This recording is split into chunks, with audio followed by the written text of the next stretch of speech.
Next સાયકોલોજીની અંદર આપણે discuss કરશું ટાઈપ્સ ઓફ ધ કોન્ફ્લિક્ટ્સ, કે કોન્ફ્લિક્ટ્સના ટાઈપ્સ શું છે.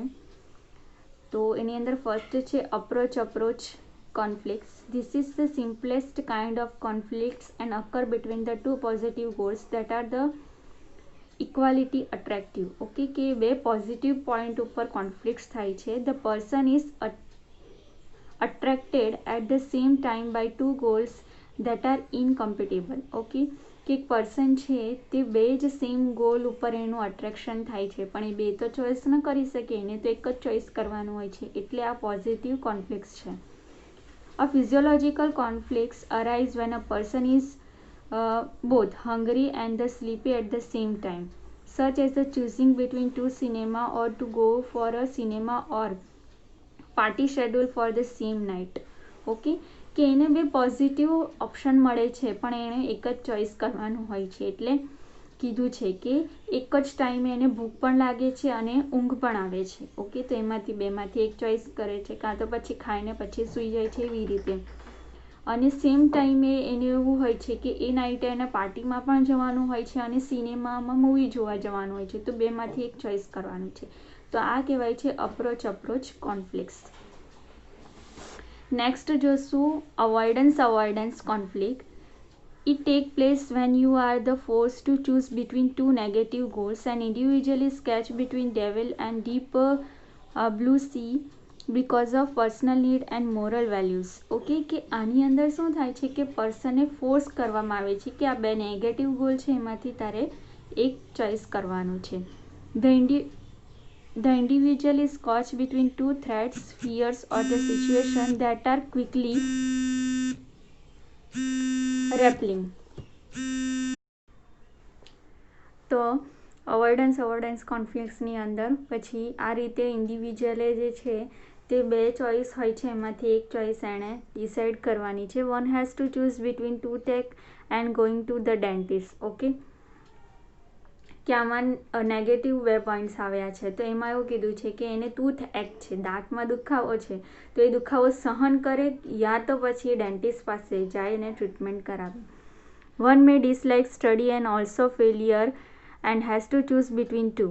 ઓકે, કે એને સ્ટડી ગમતી નથી. ઓકે, તો એણે સ્ટડી કાં તો કરવી પડશે, ક્યાં તો પછી એણે ફેલ થાય પોતે, તો એણે એક્સેપ્ટ કરવું પડશે. આવી રીતે બે નેગેટિવ પોઈન્ટમાંથી એણે એક તો કરવું જ પડે. An example of the avoidance conflict which reflects one's personal belief is having to choose between the abortion and unwanted pregnancy. Okay, કે એના પાસે બે ઓપ્શન છે, ક્યાં તો એ પ્રેગ્નન્ટ છે પોતે તો એને અબોર્શન કરાવી દેવું પડે, ક્યાં તો પછી એને નથી ગમતી પ્રેગ્નન્સી, નથી રહેવું પ્રેગ્નન્ટ, તે છતાં એણે પ્રેગ્નન્સી કન્સીવ કરવી પડે. બેમાંથી એક ઓપ્શન એને સિલેક્ટ કરવો પડે. તો બે નેગેટિવ ગોલ્સ છે, બે નેગેટિવ એના પાસે ચોઈસ છે, એમાંથી એક નેગેટિવ ચોઈસ તો એણે એક્સેપ્ટ કરવી જ પડે. તો આ થઈ ગઈ અવોઇડન્સ.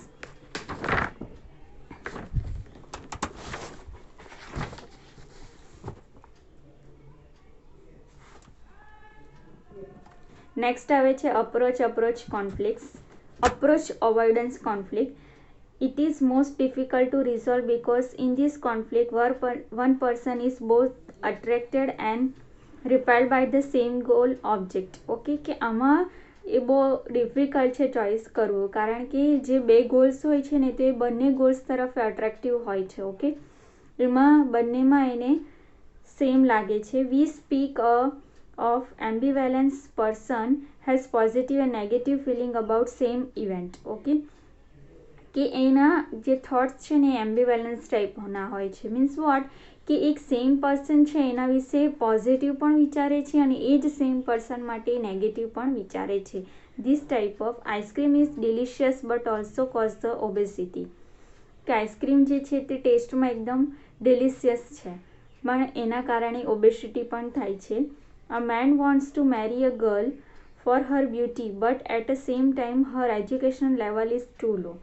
કે હવે એક પર્સન છે એને એક છોકરી સાથે મેરેજ કરવા છે, છોકરી જે છે તે દેખાવે બહુ બ્યુટીફુલ છે પણ એનું એજ્યુકેશન લેવલ જે છે તે very law. A girl wants to parental protection but at the same time does not want the parental domination. A child wants to pet a dog but afraid a pull back in his hand. Okay, કે આ ગર્લ્સનું બી એ જ કીધું કે એને parental protection પણ જોઈએ છે, પણ at the same time does want parental domination, કે એનું પેરેન્ટલ ડોમિનેશન એને નથી ગમતું. ઓકે, એવી જ રીતે ડોગનું કીધું કે એક બાળક છે એ ડોગથી ડરે છે, પણ એને એ ડોગને પુલ બેક ઇન હેન્ડ, કે એને હાથમાં પણ લેવું છે. તો આવી રીતે એના પાસે બે ગોલ્સ હોય છે, તો એ બંને ગોલ્સમાંથી વન ડિસાઇડ કરવું એના માટે બહુ ડિફિકલ્ટ બની જાય છે. એક પોઝિટિવ તરફ ને એક નેગેટિવ તરફ જાય છે, બંને એના માટે ડિફિકલ્ટ થઈ જાય છે. નેક્સ્ટ છે multiple approach avoidance conflict. Many of life's problem involve many positive and many negative goals. કે પ્રોબ્લેમ્સની અંદર બહુ બધા પોઝિટિવ અને નેગેટિવ ગોલ આવે છે. Consider the student who's experience a conflict between making a good grades and making it to college football team. Superficially, this appears to be a simple case of approach conflict between the two positive goals. But obedient boy experienced considerable social pressure from his family and friends to achieve both goals. He may incur the disapproval of his parents if he fails to make a good grade in study. He will does not esteem of his friend if he does not make it to college football team. This failure either and carries a threat. Okay, તો આની અંદર શું કીધું, એક છોકરાનું example આપ્યું છે કે એક છોકરો જે છે તેને ગુડ ગ્રેડ લાવવાના છે સ્ટડીની અંદર અને making it to college football team, કે એણે કોલેજ ફૂટબોલ ટીમની અંદર પણ એણે સિલેક્ટ થવાનું છે અને રમવાનું છે, પરંતુ એણે પેરેન્ટ્સ તરફથી સોશિયલ પ્રેશર કરવામાં આવે છે કે જો તારા ગુડ ગ્રેડ નહીં આવે તો પછી શું થાય કે એને પેરેન્ટ્સ સપોર્ટ નહીં મળશે. He may insecure disapproval of his parents if he fail. Okay, કે જો એ ફેલ થઈ જશે સ્ટડીની અંદર, ગુડ ગ્રેડ્સ એને નહીં મળશે તો પછી એના પેરેન્ટ્સ તરફથી જે છે તો એ શું થઈ જશે, ડિસઅપ્રૂવ થઈ જશે, એના પેરેન્ટ્સ એને ડિસઅપ્રૂવ કરશે.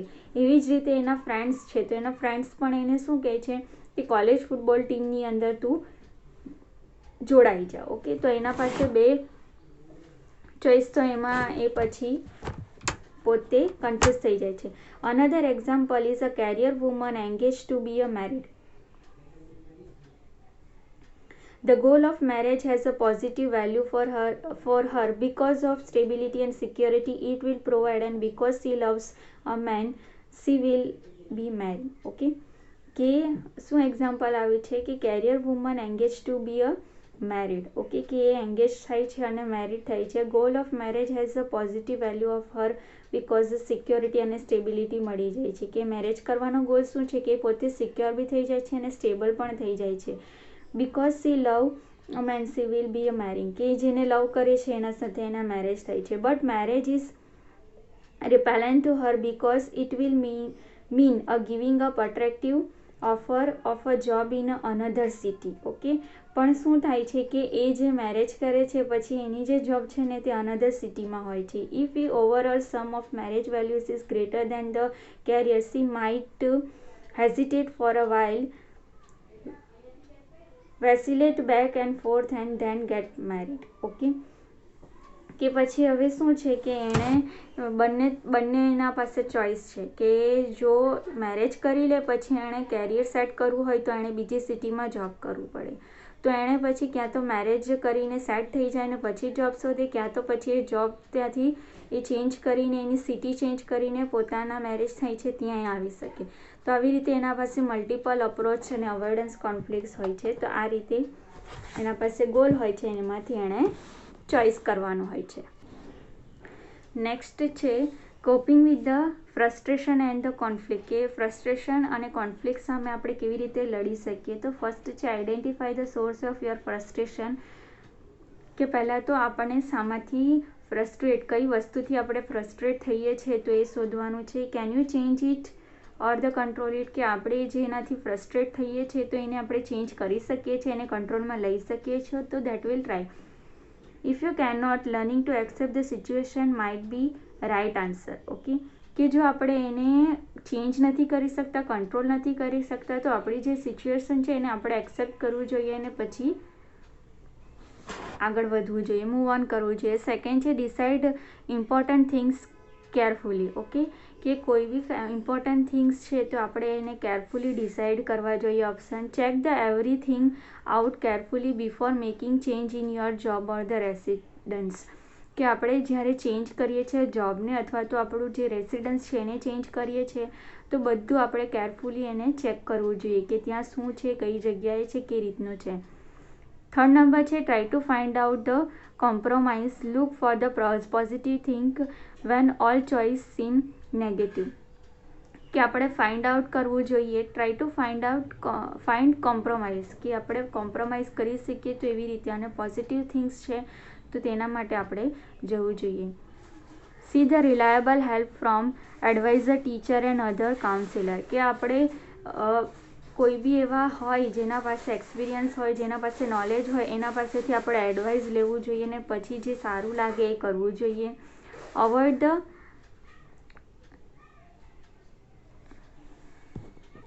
indecision, stick to your decision and forget about other choice unless you are clearly wrong. Okay, કે આપણે ડિસિઝનમાં કન્ફ્યુઝ ના થવું જોઈએ, એકદમ ક્લિયરલી જે રોંગ છે તો એ રોંગ અને જે રાઈટ છે રાઈટ, એવી રીતે આપણે ડિસિઝન લેવું જોઈએ.